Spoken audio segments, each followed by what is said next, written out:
கன்னி தெய்வம் துணை. கன்னி தெய்வத்தை வழிபடக்கூடிய கன்னி தெய்வங்களின் குடும்ப உறவுகளாகிய அன்பு உறவுகள் அனைவருக்கும் என்னுடைய நெஞ்சார்ந்த வணக்கத்தை தெரிவித்துக் கொண்டு நேரடியாக கேள்வி பதிலுக்குள் வருகிறேன்.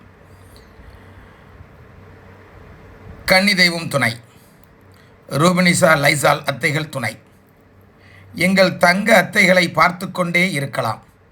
நம் கன்னி தெய்வங்களுக்கு ஒரு உயிரோட்டமாக இருந்து கன்னி தெய்வங்களை ஒவ்வொரு வீடுகளிலும் விளக்கேற்றி நம் கன்னி தெய்வ உறவுகளையெல்லாம் வாழ வைக்கும் நம் அத்தைகளின் திருவடிகள் சரணடைந்தேன். கன்னி தெய்வம் துணை, கன்னி தெய்வம் துணை, கன்னி தெய்வங்களே துணை என்று கூறிய அன்பு பிள்ளையை மனதார வாழ்த்துகிறேன். மகிழ்ச்சியமாக மீண்டும் அடுத்த கேள்விக்கு பதிலளிப்போம். இது கேள்வி அல்ல, இவர் அத்தைகளை வணங்கியதற்கு சமம். அடுத்தபடியாக ஒரு கேள்வி. கன்னி தெய்வம் துணை. ரூபனிசா லைசால் அத்தைகள் துணை. கன்னி தெய்வ உறவுகளுக்கெல்லாம் ஒரு மாபெரும் பொக்கிஷம் எங்கள் அப்பா. எங்கள் கன்னித்தாய்களின் தலைமகனே, உங்களின் திருவடிகள் சரணம் என்று கூறியிருக்கிறார். அன்பு பிள்ளையை மனதார வாழ்த்துகிறேன். மீண்டும் அடுத்த கேள்வி என்னவென்று பார்ப்போம்.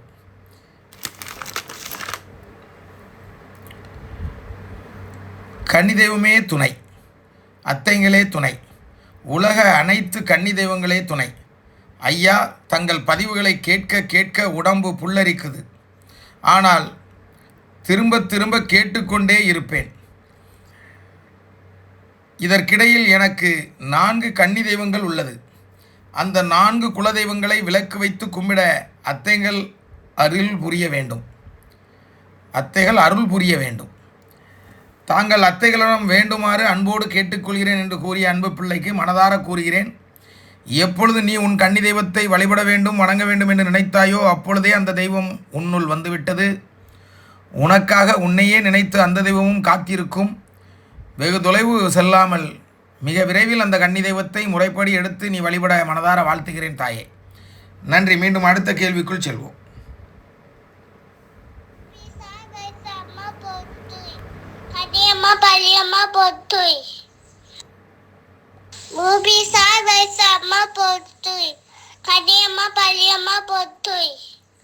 மகிழ்ச்சி அம்மா.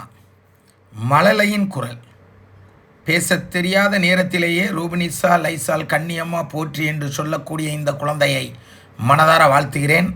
அதற்கு கற்றுக் கொடுத்த அந்த தாயையும் மனதார வாழ்த்துகிறேன். அற்புதமான குரல், கேட்டுக்கொண்டே இருக்கலாம்.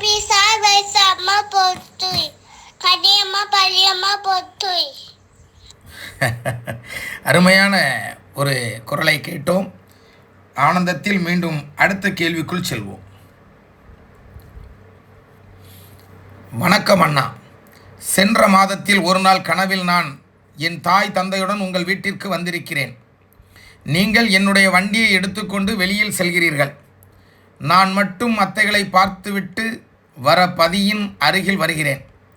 பாவடை சட்டை அணிந்த சிறு பெண் குழந்தை என் பின்னால் இருந்து என்னை கட்டிப்பிடித்தார்கள். என் மனம் ரூபனிசா என்று கூறியது. நாங்கள் இருக்கையில் கலங்காதே என்று கூறி அத்தைகள் எங்களுக்கு துணையாக இருப்பதை உணர்த்துகிறார்கள் அண்ணா. இன்றும் அந்த கனவின் ஒவ்வொரு நிகழ்வும் மனதில் பசுமையாக இருக்கிறது. கன்னி தெய்வமே துணை, ரூபனிசா லைசால் அத்தைகளே துணை என்று கூறி அந்த அன்பு பிள்ளையை மனதார வாழ்த்துகிறேன்.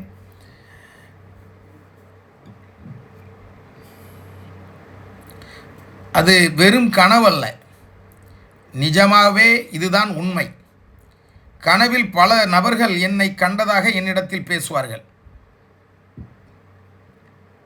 இங்கே நம் கன்னி தெய்வ சேனலில் இங்கே நான் உங்களுக்கு பதிவாக ஏற்றக்கூடிய ஒவ்வொரு பதிவுகளையும் நீங்கள் பார்க்கும் பொழுது உங்களுக்கே தெரியும் அவ்வாறு கனவில் நான் வருவதாக இருந்தால் அது யார் என்று. ஒவ்வொரு பதிவிலும் அதை திரும்ப திரும்ப சொல்லி நேரத்தை வீணடிக்க விரும்பவில்லை. ஆகவே அன்பு பிள்ளைகளே, நம்முடைய ஒவ்வொரு கனவுக்கும் ஒரு காரணம் இருக்கும். நம்மளுடைய ஒவ்வொரு அசைவுக்கும் பல காரணங்கள் இருக்கும்.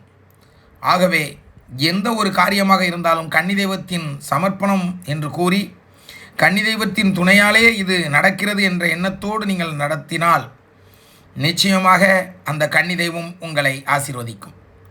அதேபோல் இந்த பெண் சொல்வதை பார்க்கும் பொழுது எனக்கு மிகவும் ஆனந்தமாக இருக்கிறது. அத்தைகளின் பதிக்கு அவர்கள் குடும்பத்தோடு வருகை தந்ததாக கனவில் தோன்றியிருக்கிறது. அவர்கள் மட்டும் அத்தைகளை காண வேண்டும் என்று உள்ளே வந்திருக்கிறார்கள். அப்பொழுது பின்னே இருந்து நாங்கள் இருக்கையில் உனக்கு ஏன் பயம் என்று ஒரு குரல் கேட்க, அது ஒரு குழந்தையாக இருந்து அவர்களை கெட்டி அணைத்திருக்கிறது என்றால் அது எவ்வாறு, எந்த கோணத்தில் நான் கூறுவது? அவ்வளவு மகிழ்ச்சி, அவ்வளவு ஆனந்தம். இதெல்லாம் எல்லோருக்கும் கிடைத்து விடுமா என்றால் கிடைக்க வாய்ப்பே இல்லை. உண்மையாக நம்பி பிடிக்கக்கூடிய பிள்ளைகளை தவிர வேறு யாருக்கும் கிடைக்காது. வாழ்த்துக்கள் அம்மா. அடுத்தபடியாக ஒரு ஆடியோவை கேட்டு பதிலளிப்போம். கன்னி தெய்வம் அண்ணா, நம்ம வீட்டு கன்னியை பற்றி கொஞ்சம் பேசணும்ண்ணா. நம்ம வீட்லேயும் கன்னி முறையாக காலனுக்கு பொங்கல் விட்டு வர வச்சோம். ஆனால் நாங்கள் இப்போ அது முறையாக கும்பிடலண்ணா. அது ஒரு ஆண் கன்னிக்கும் வச்சு கும்பிட்டுக்கிட்டு இருந்தோம். ஆனால் அவங்க நாங்கள் கன்னி நினச்சோம். ஆனால் அவங்க கன்னி இல்லை, கொஞ்சம் வயசான பிறகு தான் இறந்துருக்காங்க. இப்போ உங்கள் பதிவெல்லாம் கேட்ட பிறகு தான் தெரிஞ்சிச்சு, சரி அவங்க கன்னியாக இருக்காது, வயசாகிதுன்னா இறந்துருக்காங்க அப்படி. இப்போ பெண் கன்னிக்கும் ஆண் கன்னிக்கும் ஒன்றா வச்சு தை மாதம் கும்பிட்டுக்கிட்டு இருக்கோம் அண்ணா. எனக்கு அதில் இப்போ விருப்பம் இல்லை. ஆடி மாதம் வச்சு கும்பிடணுன்னு தான் ஆசையாக இருக்குண்ணா. ஆனால் என்னால் இப்போ முடியல, தனியாக வச்சு கும்பிட முடியல. நாங்கள் ஃபஸ்ட்டு அண்ணன் தம்பி 3 பேர் சேர்ந்து தான் வச்சோம். இப்போ தனியாக நான் எப்படி வச்சு கும்பிட? எனக்கு அதுக்கு பதில் சொல்லுங்க அண்ணா. இதற்கு எப்படி பதில் சொல்ல? ஒற்றுமையாக வாழுங்கள், உறவோடு வாழுங்கள், உற்றார் உறவினர் அனைவரும் ஒன்று சேர்ந்து கன்னி தெய்வத்தை வழிபடுங்கள் என்று கூறுவேன். ஆனாலும் கூட யாருமே ஒற்றுமையை விரும்பவில்லை, யாருமே வந்து வணங்கவில்லை என்றால் நீ வணங்கும் பொழுது அந்த தெய்வம் உன்னை ஆசீர்வதிக்க வருவார்கள். என்னடா இப்படி சொல்லிட்டேன், ஒரு செகண்டில் மாற்றி சொல்லிட்டேன்னு நினைக்காண்டாம். அனைவரும் ஒற்றுமையாக இருந்து வழிபட்டால் அது சிறப்பு. அப்படி ஒருவருமே வரவில்லை என்றால் ஒரு பிள்ளை மட்டும் எடுத்து வணங்குவதாக இருந்தால் அது மிகச்சிறப்பு. அந்த ஒரு பிள்ளை வாழ்வதை பார்த்து மற்றவர்களெல்லாம் தேடி வருவார்கள். ஆகா, இந்த கன்னி தெய்வத்திடம் ஏதோ இருக்கிறது, நாம் இதை வழிபடுவதை விட்டுவிடக்கூடாது. நம் தம்பி வழிபடுகிறான், வணங்குகிறான், வெற்றியடைகிறான், அதே போன்று நாமும் வழிபட வேண்டும், வணங்க வேண்டும், வெற்றியடைய வேண்டும் என்ற எண்ணத்தோடு அனைவரும் வருவார்கள். ஆகவே கலங்காதீர்கள், தைரியமாக இருங்கள், நல்லதே நடக்கும். மீண்டும் அடுத்த ஆடியோக்களை எல்லாம் கேட்டு பதிலளிக்கிறேன். எங்கள் சொந்த வீட்டில் தானே வச்சுருக்கோம். அண்ணன் தம்பி 3 பேரில் எங்கள் வீட்டில் தான் வச்சுருக்கோம்.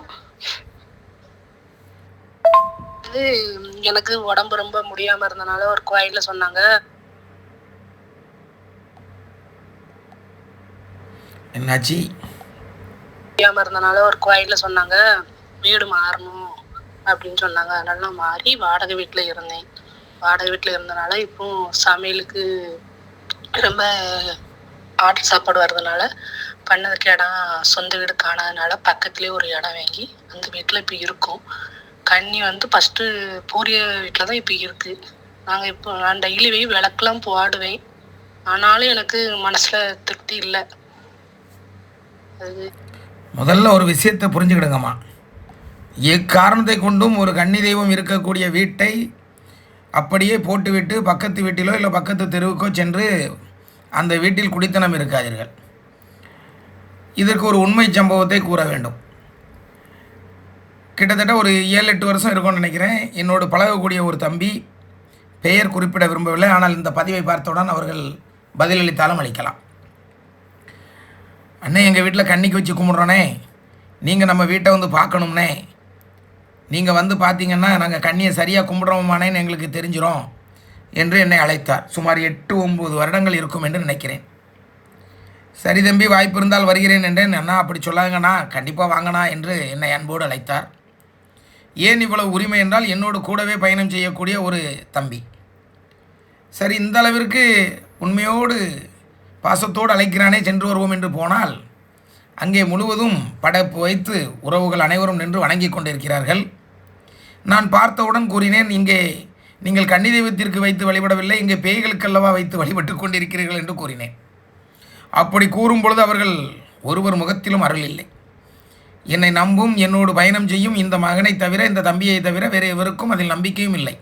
யார் இவர்? இவர் கூறிவிட்டால் என்ன நடந்துவிடும்? நாம் இங்கே கன்னி தெய்வத்திற்கு வைத்து வழிபட்டு கொண்டிருக்கிறோம், ஆனால் இவரோ இங்கு பேய் இருக்கிறது என்று கூறிவிட்டாரே என்று அவரவர் மனதிற்குள்ளே நினைத்து கொண்டார்கள். ஆனாலும் இந்த தம்பி, அப்போ நான் இதை மாற்றி செய்ய என்ன செய்ய வேண்டும் என்று கேட்டார். மறுநாளே வணங்கு, இந்த மாதிரி வணங்கு என்று ஒரு வழிகாட்டினேன். நான் அந்த வீட்டிற்கு செல்லும் பொழுது முதலாக சென்றேன். அப்பொழுது அந்த வீடு ஒரு ஓட்டு வீடு. பக்கத்தில் ஒரு வீட்டிற்கு நாள் செய்து அதற்கு அஸ்திவாரம் தோண்டி அஸ்திவாரத்தை கட்டியிருக்கிறார்கள். பின்பு எந்த வேலையும் நடைபெறாமல் அப்படியே போட்டு விட்டார்கள். ஆனால் ஒன்று மட்டும் எனக்கு தெரியும், நாம் முறைப்படி கன்னி தெய்வத்தை வழிபடும் பொழுது இந்த வீடு எழும்பிவிடும், இந்த மகனுக்கு இங்கே வீடு கட்டி முடித்து விடுவார்கள் என்று. என்னோடு கூடவே இருக்கக்கூடிய அந்த தம்பிக்கான வீடு தான் அது. ஆனால் கட்ட முடியவில்லை, அப்படியே போட்டு விட்டார்கள். பின்பு என் வழியை கேட்டு நான் சொல்லும்படியெல்லாம் செய்தார்கள். இன்று அந்த தம்பிக்கு அந்த இடத்திலேயே சொந்த வீடை கட்டி அருமையாக பால் காய்த்து திருமணமும் நடந்துவிட்டது. திருமணம் நடந்த பின்பு அந்த தம்பி, சரி தெரியாதா, இந்த உலகத்திலே வாலிப வயசில் ஒன்று இருக்கும், திருமண காலத்திற்கு பிறகு சில சிந்தனைகள் வரும். அதே போன்று அந்த வீடு அவருக்கு போதாது என்ற எண்ணம் வந்ததோ என்னவோ தெரியாது. போதாத நேரத்தில் அருகில் தன் அண்ணன் ஒரு வீடு வாங்கியிருந்தார். அந்த வீட்டிற்கு குடிபுகுந்து விட்டார். அண்ணன் முன்பகுதியிலும் தம்பி பின்பகுதியிலும் இருந்தார்கள்.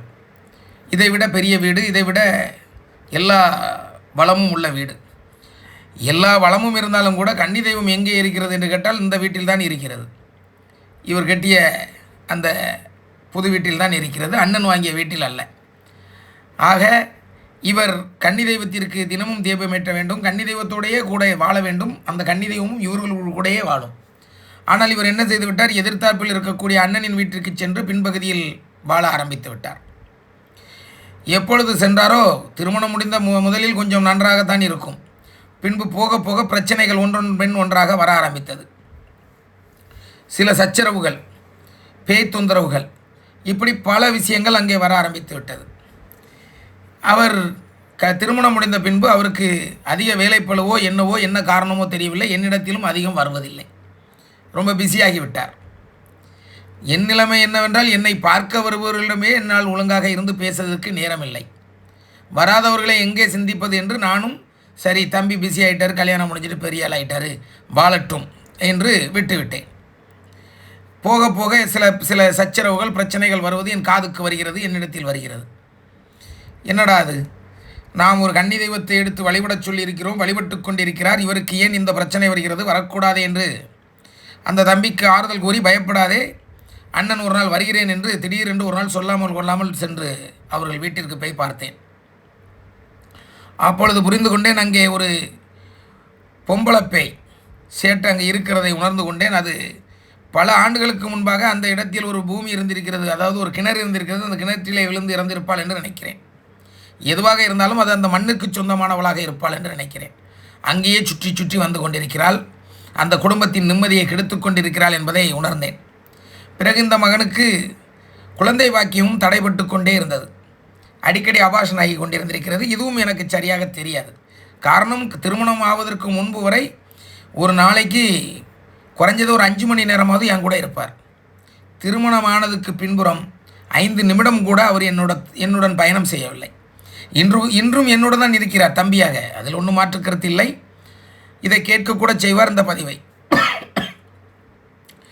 ஆனால் நான் இதையெல்லாம் பார்த்துவிட்டு அந்த வீட்டுக்கு சில தீர்த்தங்களை கொடுத்து இதை இப்படி தெளித்து விடு என்று வழிகாட்டி விட்டு சில விஷயங்களை கூறிவிட்டு வந்து விட்டேன். எல்லா விஷயத்தையும் கூறினால் பெண்கள் பயந்து விடுவார்கள். ஆகவே அந்த தம்பிக்கு மட்டும் புரியும் வண்ணம் சில விஷயங்களை கூறி வந்துவிட்டேன். பின்பு கூறினேன், இந்த வீட்டில் நீ இருக்காதே, அந்த கன்னி தெய்வத்தை வழிபடக்கூடிய, அந்த கன்னி தெய்வம் இருக்கக்கூடிய அந்த கன்னி தெய்வத்தின் இல்லத்திற்கு சென்று விடு. 10 கிலோமீட்டர் 20 கிலோமீட்டர் இல்லை, 10 அடியில் தான் வீடு. நீ அந்த வீட்டை விட்டு இந்த வீட்டிற்கு வந்ததே மிகப்பெரிய தவறு. முதலில் அங்கே சென்று அந்த கன்னி தெய்வத்திடம் மன்னிப்பு கேட்டு அங்கே குடித்தனம் நடத்து, விரைவில் உனக்கு குழந்தை பாக்கியம் கிடைக்கும் என்று கூறினேன். அதே போல் இன்று அந்த பையனுக்கு தன் மனைவிக்கு 5 மாதமா 6 மாதம் என்று நினைக்கிறேன். ஏனென்றால் 2 நாளுக்கு முன்பு இல்லை, நேற்று அத்தைகளை வணங்க வந்திருந்தார். ஒவ்வொரு வருடமும் புது வருடம் என்றால் அவர்தான் முதலில் எனக்கு வாழ்த்து செய்தி சொல்வார், என்னோடு கூடவே இருந்து பட்டாசுகள் போடுவார், அத்தைகளை வணங்கிவிட்டுத்தான் வெளியில் செல்வார். ஆனால் இந்த வருடம் அப்படி இல்லை. அடுத்த நாள் 1ஆம் தேதி பிறந்து மாலை 7 மணி அளவில் 8 மணி அளவில் என்னை பார்க்க வந்திருக்கிறார். 8 இல்லை, அதையும் தாண்டிட்டு 9 மணி ஆயிடுச்சு.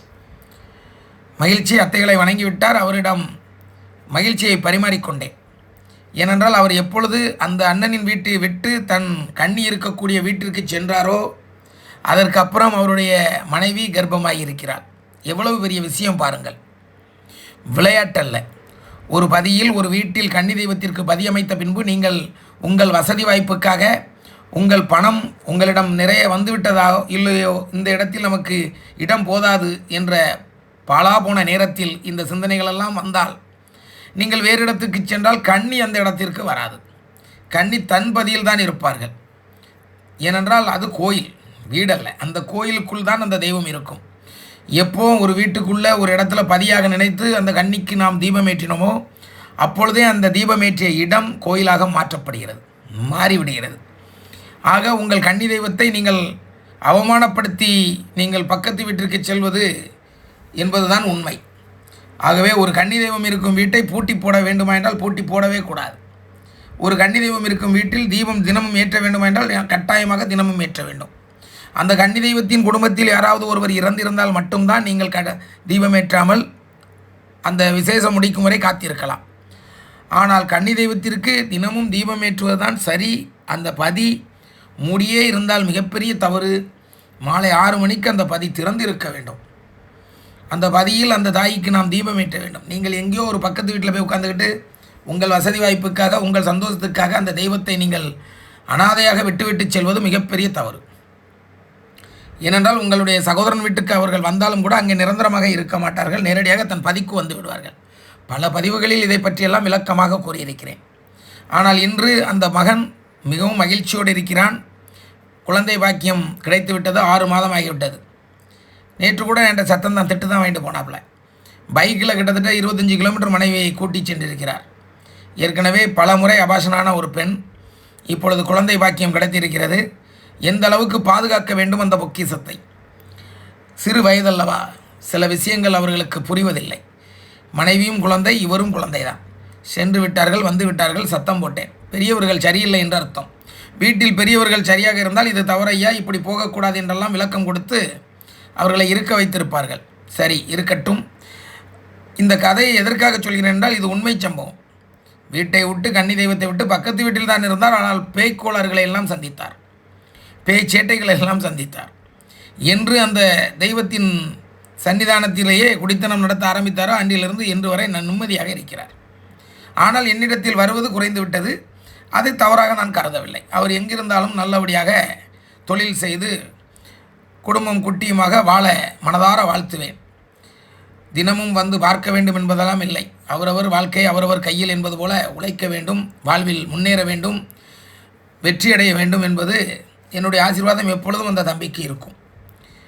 வாழ்த்துக்கள். இதுதாம்மா உண்மை. நீங்கள் இந்த கதையை நான் எதுக்காக சொல்கிறேன்னா, நீங்கள் உங்கள் பாட்டுக்கு உங்கள் கன்னி தெய்வத்தை விட்டுட்டு இன்னொரு இடத்துக்கு போய் குடித்தனம் நடத்துகிறதெல்லாம் மிகப்பெரிய தவறு. நீங்கள் அங்கேருந்து டெய்லி போய் தீபம் ஏற்றினாலும் தவறு தவறு தவறு. தெய்வத்தை தேடி போய் பார்த்துவிட்டு உங்கள் வீட்டுக்கு வந்துவிட்டால் போதுமா என்றால் போதாது. அந்த தெய்வம் எங்கே இருக்கிறதோ அந்த வீட்டில் நீங்கள் இருந்து கொண்டு அந்த தெய்வத்திற்கு தீபாராதனை காட்டுவது, அந்த தெய்வத்திற்கு பிடித்ததையெல்லாம் செய்து வைத்து வழிபடுவது தான் சிறப்பு. மகிழ்ச்சி உறவை மீண்டும் அடுத்த ஆடியோவை கேட்டு பதிலளிப்போம். அப்பா கன்னி தெய்வம் துணைப்பா. அப்பா நீங்கள் எப்பயாச்சும் தஞ்சாவூர் வந்தீங்கன்னா எனக்கு மெசேஜ் பண்ணுங்கப்பா. உங்களை பார்க்கணும். தஞ்சாவூர் வர வேலை இருக்கிறச்ச எனக்கு வந்து நீங்கள் எப்படியும் இப்போ கனெக்டில் தானே போயிட்டுருக்கு, அதனால் எப்படி தெரியும். தஞ்சாவூர் வரப்போ எனக்கு தெரியப்படுத்துங்கப்பா. ஆமாப்பா, பார்க்கணும். தஞ்சாவூர்லேருந்து வல்லம் போகிற லைனு நம்ம வீடு, மெடிக்கல் காலேஜ் ரோடு. நீங்கள் இந்த சைடில் எப்போ நீங்கள் தஞ்சாவூர் நீங்கள் என்ட்ரானாலும் எனக்கு மெசேஜ் பண்ணிடுங்கப்பா. கண்டிப்பாக இனி தஞ்சாவூர் வரும்பொழுது அன்பு மகளை நிச்சயமாக சந்திப்பேன். சந்திக்க ஆசையும் இருக்கிறது. முயற்சி செய்வோம். நம் கையில் எதுவும் இல்லை. தஞ்சாவூர் வந்தாலும் என்னை பார்க்க பல உறவுகள் வருவதனால் எனக்கு நேரம் இருப்பதில்லை. தஞ்சாவூரில் ஒரு வீட்டில் 7 கன்னி தெய்வங்களை எடுத்து கொடுத்தோம். என்றைக்கும் அதை மறக்க இயலாது. மகிழ்ச்சி உறவே, மீண்டும் இன்றைய பதிவிலிருந்து விடைபெற்று அடுத்த பதிவு உங்களுக்கு பதிவாக இன்றே அடுத்த பதிவையும் போடுவதற்கு தயாராகி கொண்டிருக்கிறேன். இந்த பதிவை முடித்துவிட்டு அடுத்த பதிவை உடனடியாக தயார் செய்து ஒரு 3 மணி நேரமோ இல்லை 4 மணி நேரமோ கழித்து அந்த பதிவையும் பதிவிடுகிறேன். அனைத்து உறவுகளும் முழுமையாக பாருங்கள். இது தனி நபருக்கான பதிவு அல்ல, நம் கன்னி தெய்வத்தை வழிபடக்கூடிய அனைத்து நபர்களுக்கான பதிவு. மகிழ்ச்சி உறவுகளே, மீண்டும் அடுத்த பதிவில் உங்களை சந்திக்கிறேன். நன்றி, வணக்கம். கன்னி தெய்வம் துணை, கன்னி தெய்வமே துணை.